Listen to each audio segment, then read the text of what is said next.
টানা তাপপ্রবাহে চারদিকে হাঁসফাঁস অবস্থা। পরিস্থিতি অনেকটা মরুভূমির লু হাওয়ার মতো। আগুন ঝরা গরমে শরীর পুড়ে যাচ্ছে। পুরো এপ্রিল জুড়েই এমনটা চলছে। সামনের দিনগুলোর জন্য থাকছে না কোনো সুসংবাদ। উল্টো বিশেষজ্ঞরা বলছেন ২৮ ও ২৯ এপ্রিল ভাঙতে পারে বাংলাদেশের ইতিহাসের সর্বোচ্চ তাপমাত্রার রেকর্ড।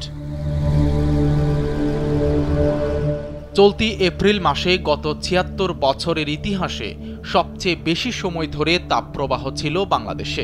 আবহাওয়াবিদ মুস্তাফা কামাল পলাশ জানান, স্বাধীন বাংলাদেশের সর্বোচ্চ তাপমাত্রা ৪৫.১ ডিগ্রি সেলসিয়াসের রেকর্ড ভেঙে যেতে পারে ২৮ ও ২৯ এপ্রিলের যে কোনো সময়। এই রেকর্ড হতে পারে চুয়াডাঙ্গা, মেহেরপুর, যশোর, পাবনা, রাজশাহী ও চাঁপাইনবাবগঞ্জে।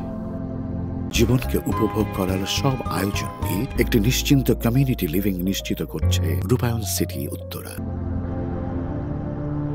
আবহাওয়াবিদদের পরামর্শ, এই দুদিন খুবই জরুরি প্রয়োজন ছাড়া সকাল ১১টার পর থেকে বিকেল ৪টার মধ্যে ঘরের বাইরে বের হওয়া থেকে বিরত থাকতে হবে। শিশু ও বয়স্ক ব্যক্তিদের এই সময়ে ঘরের বাইরে বের হয়ে খোলা আকাশের নিচে অবস্থান করাটা হবে খুবই ঝুঁকিপূর্ণ। যে কোনো সময় হিট স্ট্রোক হয়ে যেতে পারে। এর আগে শুক্রবার আবহাওয়া অধিদপ্তর জানায়, চলতি এপ্রিল মাসে টানা যতদিন তাপপ্রবাহ হয়েছে তা গত ৭৬ বছরেও হয়নি।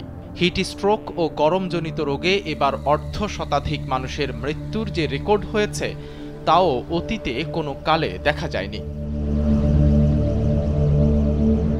আবহাওয়া অধিদপ্তরের হিসাব অনুযায়ী ১৯৪৮ সাল থেকে তাদের কাছে বিভিন্ন স্টেশনের আবহাওয়ার তথ্য উপাত্ত সংরক্ষিত আছে। উপাত্তগুলো একেবারে সুনির্দিষ্টভাবে আছে ১৯৮১ সাল থেকে। তাতে দেখা যায় ১৯৪৮ সাল থেকে চলতি বছর পর্যন্ত সবচেয়ে বেশি তাপপ্রবাহ হয়েছে এবারের এপ্রিল মাসে। এর আগে ২০১০ সালে রাজশাহীতে সর্বোচ্চ ২০ দিন তাপপ্রবাহ ছিল, কিন্তু এবার টানা ২৭ দিন তাপপ্রবাহ চলছে। বিশেষজ্ঞরা বলছেন, অতীতে ব্যাপ্তিকাল কম থাকায় তাপপ্রবাহ বড় সমস্যার কারণ হয়ে ওঠেনি। আগামী বছরগুলোতে ক্রমান্বয়ে তাপপ্রবাহের ব্যাপ্তিকাল ও প্রভাব বৃদ্ধি পাওয়ার সম্ভাবনা রয়েছে।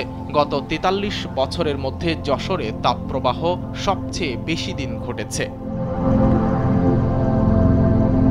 আবহাওয়াবিদ মোহাম্মদ আবুল কালাম মল্লিক বলেন, এবারের তাপপ্রবাহ দেশের ৭৫ ভাগেরও বেশি এলাকায় ছড়িয়ে পড়েছে, যা নজিরবিহীন। ২০১৯ সালে চুয়াডাঙ্গায় এপ্রিল মাসে টানা ২৩ দিন তাপপ্রবাহ ছিল। গত বছর এপ্রিলে টানা ১৬ দিন তাপপ্রবাহ ছিল। তখন তাপপ্রবাহ এত ব্যাপক পরিসরেও ছিল না। ১৯৬৪ সালে দেশের সর্বোচ্চ তাপমাত্রা উঠেছিল ৪৪.৮ ডিগ্রি সেলসিয়াস যশোরে, আর ১৯৮৯ সালে বগুড়ার তাপমাত্রা হয়েছিল ৪৪ ডিগ্রি সেলসিয়াস। সাইদ রহমান, কালবেলা।